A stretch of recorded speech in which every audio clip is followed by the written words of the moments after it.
It's Saturday night. A break for the wicked on the weekend. Mama, can I get another amen?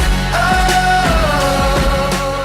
Welcome. You are one-on-one with What's the Sports Guy here on YouTube and online all the time at what'sthesportsguy.com. I got a lot to get to today, but first I'd like to remind you to hit that Liberty Bell button and subscribe to this page if you want to get all the videos and all the updates that are coming your way here on this channel with yours truly, What's the Sports Guy, and also go to what'sthesportsguy.com where a lot's happening right now. You've got the weekly reviews in the NFL. You've also got the Division Series previews in Major League Baseball. The hockey season and basketball season is just around the corner as well. Make sure you bookmark that page at what'sthesportsguy.com and tune in for all the action that's coming in this great month of sports that is October. And I'm just going to get into this real quick and just basically tell you that I can't find a better month other than maybe March where you have so much happening at one time or another, and it covers all the spectrums that you could ever want. So you've got, not just the NFL, professional football, you've got college football ramping up in the middle of its season as well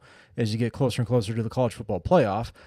And then with baseball getting into its postseason, you got the division series, you have the wild card games happening, and then pretty soon, before you know, it's going to be the World Series, and that's coming up in another two and a half weeks, depending on how quickly the rest of the series get done. But I can't think of a better month. And then with the NBA, the NHL getting their seasons going, that gets people more excited about their respective sports if they consider those on a different pedestal than the other ones that are going on right now. It's just a great time to be a sports fan, and I am jacked up for it, if you can't tell. But there's going to be a lot coming your way. If you have any comments or questions, if you want to see something a little bit differently, I welcome your comments. You can leave them here on this page at YouTube or go to what'sthesportsguy.com, find me on social media, wherever that may be. But I welcome all the suggestions, comments, even the hate. I really don't care. I'm not going to give you much of any thought. If you want to, go that route with your online experience, but regardless, I welcome the interaction, and I would like to hear from you. And if you want to give me any of your 2 cents, feel free to leave any kind of feedback whatsoever. I welcome it, even the crap, even the nonsense, even the banter. Bring it on. I want to hear it. Let's hear from you. what'sthesportsguy.com or right here on YouTube. Make sure you hit that Liberty Bell, because apparently YouTube is being stupid when it comes to its videos, and people that actually subscribe to the videos, they are actually taking a more hands-on approach to limiting content for some stupid reason. But make sure you hit that Liberty Bell and also just bookmark the page as well, and that's an easy way to get around the stupidity that is YouTube. I'm not afraid to say it. So yeah, great, fantastic. Move on. Going into the segment that won't get triggered by a MAGA hat. Do you remember? You remember?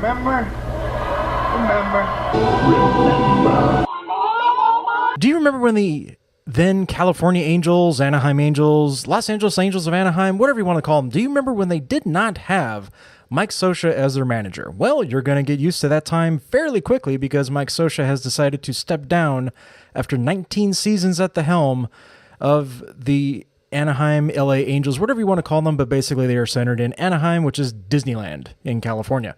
Mike Scioscia is not going to be managing the team anymore, and the last time that he was not managing, the one before him, was Terry Collins, as we like to call him back then, and we still kind of did when he was managing the Mets recently, the Rooster, Terry Collins.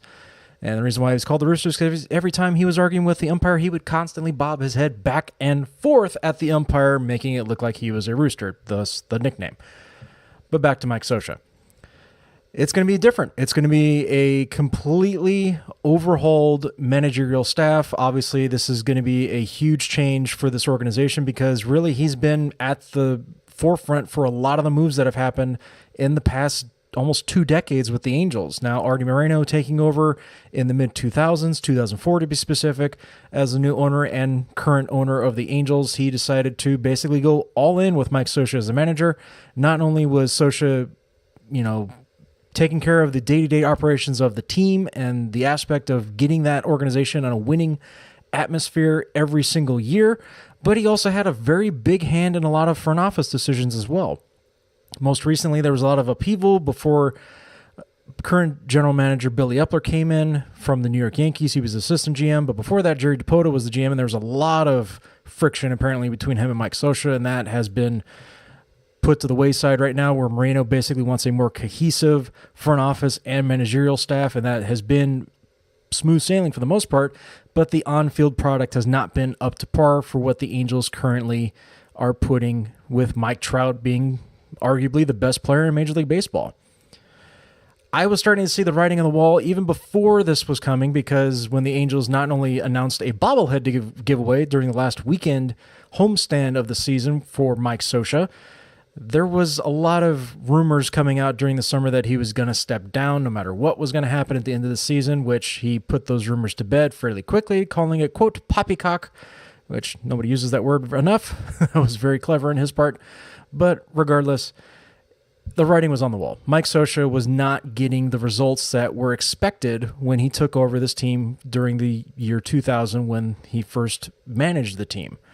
Obviously, they won a World Series in 2002, which they haven't even gone to the World Series since, and that's because I like to do a humble brag.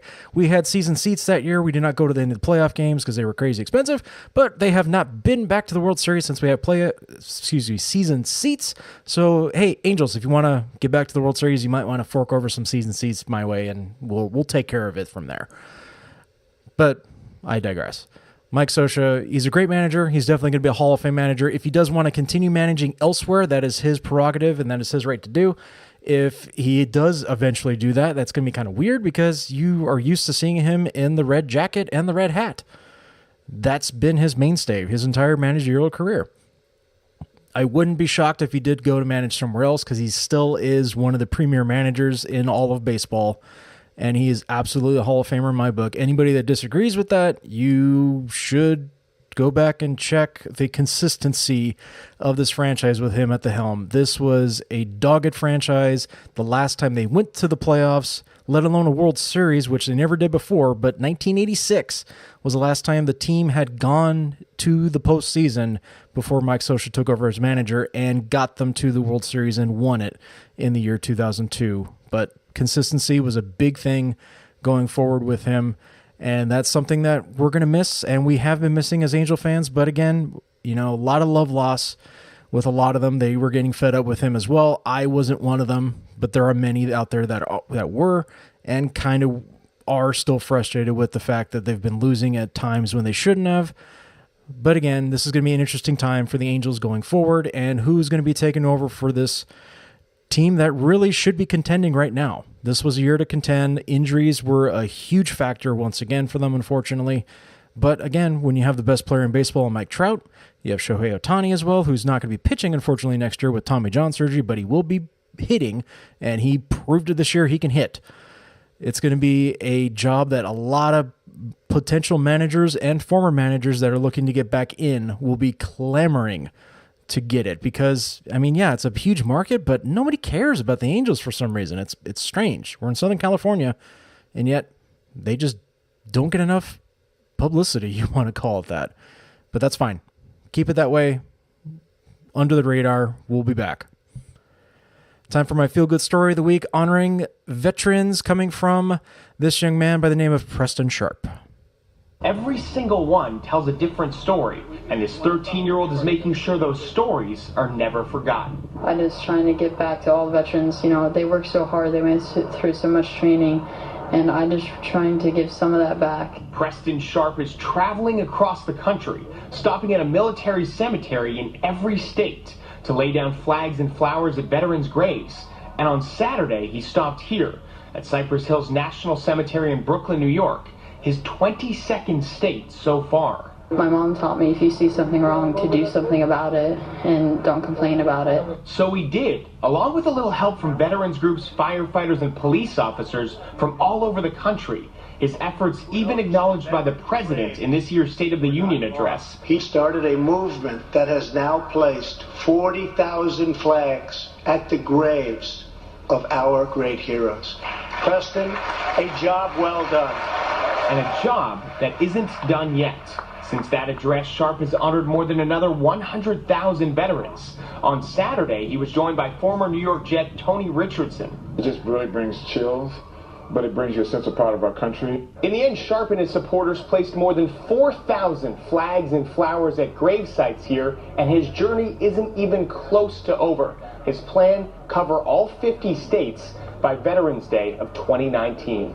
A message not just for the families of those who have fallen, but all our living veterans too. I want them to feel like they will be appreciated once they pass. Reminding them that their service is appreciated not just on Veterans Day, but every day. In the Cypress Hills section of Brooklyn, Mark Liverman, CBS 2 News. And you can go to his website, prestonsharp.net, Flags and Flowers for Vets. He also has a GoFundMe page as well if you'd like to make a donation through his GoFundMe page, which is Flags and Flowers for Vets. You can also go to prestonsharp.net and make a donation there as well to help him basically put flags at every single gravesite of veterans across this country. He's almost at every single state, as you saw in that story. I salute you, Preston Sharp. That is a very noble thing and a little bit inspiring for you as well. If you think you can't do anything, look at what Preston's doing. He is making it happen at a very, very young age. That just proves it right there that if you set your mind to something, anything can be accomplished. I salute you again, Preston Sharp. Good for you. And God bless. That is an amazing, amazing thing he's doing. Thank you for tuning in this week. I will be back next week right here on YouTube. Make sure you subscribe and hit the Liberty Bell button. As I said earlier at the top of this show, I will be back next week for lots more sports. Go figure. See you next time.